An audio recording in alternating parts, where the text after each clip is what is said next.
युजवेंद्र चहल और धनश्री वर्मा की कहानी जो है इस कहावत को चरितार्थ करती है। कभी सोशल मीडिया पर अपनी प्रेम कहानी से लाखों लोगों का दिल जीतने वाली ये जोड़ी जब तलाक की कड़वाहट से आगे बढ़ती है तो एक दूसरे पर कीचड़ उछालना शुरू कर देती है। चहल की वो टी शर्ट और अब धनश्री के वो रिएक्शंस ये बताते हैं कि जब दो करीबी लोग अलग होते हैं तो बड़ी गंदगी दिखाई पड़ती है और ये गंदगी लगातार बढ़ती जा रही है। धनश्री की तरफ से एक स्टेटमेंट वायरल हो रहा है जिसमें उन्होंने कहा कि शादी के केवल दूसरे महीने के अंदर चहल को धोखा देते रंगे हाथों पकड़ लिया था। लेकिन सवाल यह है कि क्या चहल ने वाकई में धनश्री को इतनी जल्दी धोखा दिया था, या जो नेशनल टेलीविजन पर धनश्री ने कहा है वो एक दूसरे को बदनाम करने की होड़ में बढ़ाया हुआ कदम है? क्योंकि चहल ने भी अपने इंटरव्यूज में धनश्री को लेकर बहुत सारी बातें ऐसे कही जो उनको टेंट कर रही थी, उन्हें गोल्ड डिगर दिखाने की कोशिश की। अब धनश्री ने उन्हें चीटर दिखाने की कोशिश की है। वो इंसान जिसने शादी के 7 फेरों के बंधन के दूसरे महीने में ही बेवफाई कर दी। कुल मिलाकर कहें तो धनश्री और चहल की कहानी प्यार और तलाक की नहीं है, विश्वास, धोखे और सार्वजनिक तमाशे की कहानी बन चुकी है।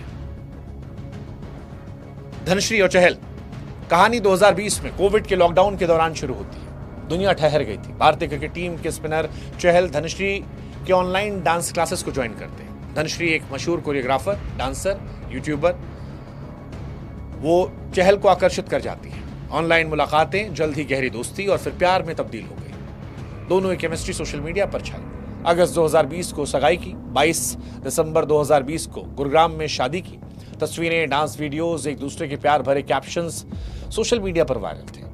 लेकिन थोड़े दिनों में सब कुछ पलट गया। अब धनश्री इन दिनों reality show rise and fall में है।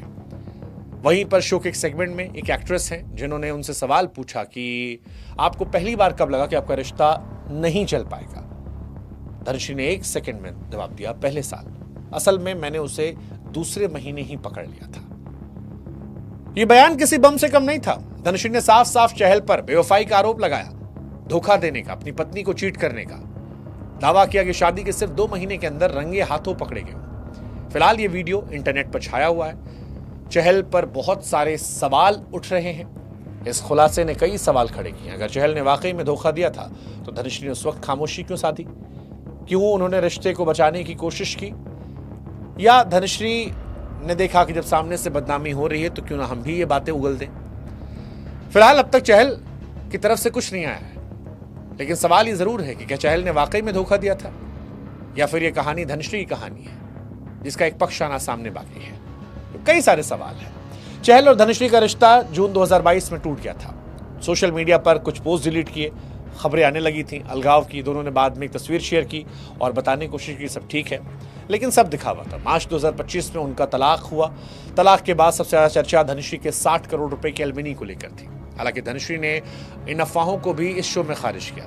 राइज एंड फॉल में आदित्य नारायण से बातचीत में उन्होंने कहा कि हमें अलग हुए करीब 1 साल हो चुका था। ये प्रक्रिया जल्दी पूरी हुई क्योंकि ये म्यूचुअल एग्रीमेंट से था। एलुमनी की बात को उन्होंने गलत बताया, कहा कि मैं इसलिए खामोश हूं कि ठीक है हमारा म्यूचुअल था, लेकिन लोग कुछ भी नहीं बोल सकते। मेरे माता पिता ने सिखाया है कि लोगों को उन्हीं की भाषा में जवाब दो और उनको जवाब दो जिनकी तुम्हें परवाह है। धनश्री का बयान भी लगातार चर्चा में है। वो ये कहना चाह रही थी कि उन्हें जो बदनाम किया गया पैसों को लेकर वो उन्होंने नहीं लिया था। अब धनश्री जो आरोप लगा रही है इनसे चहल को नुकसान तो होगा, लेकिन सवाल यह है कि क्या यह तलाक के बाद की कड़वाहट है या वाकई में चहल ने धनश्री को धोखा दे दिया था। चहल फिलहाल किसी और के साथ है, वो अपनी जिंदगी में खुश नजर आ रहे हैं। धनश्री भी अपने शो में रिलैक्स चिल नजर आ रही है, लेकिन दोनों रह रह कर एक दूसरे को बयान देते रहते हैं, एक दूसरे के बारे में टिप्पणियां करते रहते हैं, एक दूसरे के ऊपर फप्तियां कसते हैं जो सोशल मीडिया पर काफी वायरल होते हैं। एक तरफ धनश्री के समर्थक उनकी हिम्मत की तारीफ कर रहे जो उन्होंने इतना गंभीर मुद्दा खुलकर उठाया, दूसरी तरफ कुछ लोग इसे चहल को बदनाम करने की साजिश मान रहे हैं। यह विवाद अब निजी जिंदगी से निकलकर सार्वजनिक तमाशे में तब्दील हो चुका है। अब क्या चहल इसको लेकर जवाब देंगे? क्या यह तमाशा और बढ़ेगा? धनश्री के बयानों ने चहल की छवि पर दाग लगाया है, लेकिन यह एक तरफा सच है, वैसे ही जैसे चहल के आरोप धनश्री पर एक तरफा सच थे। फिलहाल जो कुछ है हमें यही पता है कि कई बार रिश्तों को खत्म होने के बाद भी रिश्तों की मर्यादा को निभाना चाहिए, उन अच्छे लम्हों के लिए जो आपने साथ मिलकर गुजारे थे। अपनी इज्जत के लिए दूसरे की इज्जत को नीलाम नहीं करना चाहिए। शायद ये बात चहल या धनश्री नहीं समझ पा रहे, लेकिन फिलहाल धनश्री कोशिश कर रही हैं कि वो दिखाएं कि जिंदगी का तलाक के साथ नहीं होता, एक नई शुरुआत हो रही है। उन्हें दोस्त भी मिल रहे हैं जो कह रहे हैं कि तुम्हें एक और बेहतर इंसान मिलेगा। चहल को भी मिला है, लेकिन चहल और धनश्री कहानी सिर्फ दो लोगों की जिंदगी तक सीमित नहीं है। ये आज के दौर में रिश्तों, विश्वास और सोशल मीडिया की भूमिका को दर्शाती है। सेलिब्रिटी जोड़ियों की जिंदगी अक्सर जनता की नजरों में रहती है और उनके हर कदम को बढ़ा चढ़ा कर दिखाता है। धनश्री का खुलकर बोलना फिलहाल इस कहानी को जटिल बना रहा है। यह हमें सोचने पर मजबूर करता है कि सेलिब्रिटीज की जिंदगी में कुछ पर्सनल लाइफ होती है। चहल धनश्री कहानी कभी एक फेरी टेल स्टोरी थी, आज आरोपों का मैदान है। धनश्री का चहल पर धोखे का आरोप और तलाक के बाद उनकी बेबाकी इस विवाद को और हवा दे रही है। चहल की चुप्पी फिलहाल देखने वाली है, रहस्यमयी है, लेकिन सवाल फिर वही है, क्या ये कड़वाहट है, सच्चाई है या कुछ और है? जो कुछ भी है